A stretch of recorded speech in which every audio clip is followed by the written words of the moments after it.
धनंजय मुंडेंविरोधात 2 तक्रारी दाखल केल्या। याबाबत उद्या एसीबी चौकशीसाठी बोलावलंय। मुंडेंविरोधातील सर्व पुरावे देणार अंजली दमानी यांची माहिती। वैष्णवी हगवणेनं गळफास घेतलेल्या पंख्याची ही फॉरेन्सिक चाचणी होणार। गळफास घेतलेला पंखा किती वजन पेलू शकतो याची चाचणी केली जाणार।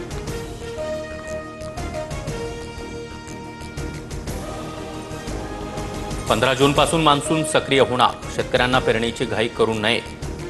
14 जूनपर्यंत 80% भागात पाऊस उघडझाप करेल, हवामान तज्ज्ञांचं आवाहन।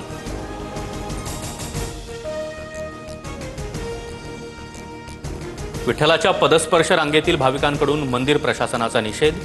रांगेत 10 ते 11 तासांचा कालावधी लागल्यानं भाविकांचा संताप। पैसे घेऊन सुरू असलेलं व्हीआयपी आणि ऑनलाईन दर्शन बंद करण्याची मागणी।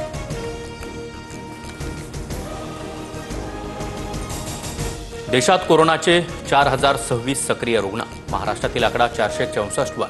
जानेवारीपासून 38 जणांचा कोरोनामुळे मृत्यू। महाराष्ट्रातील सर्वाधिक 10 जणांचा समावेश।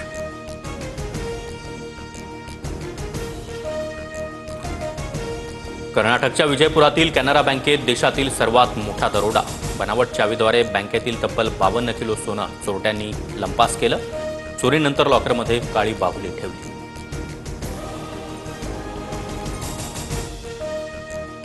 न्यायाधीश यशवंत वर्मांविरोधात अधिवेशनात महाभियोग आणला जाणार। मंत्री किरेन रिजिजू सर्वपक्षीय नेत्यांशी बोलणार।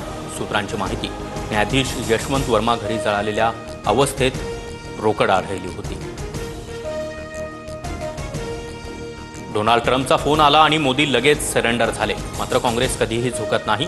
भारत पाकिस्तान युद्धविरामावरून राहुल गांधींची मोदींवर खोचक टीका। इंडिया आघाडीतील 16 पक्षांचं पंतप्रधान नरेंद्र मोदींना पत्र। पहलगाम हल्ला आणि भारत पाकिस्तान तणावावर माहिती देण्याची मागणी।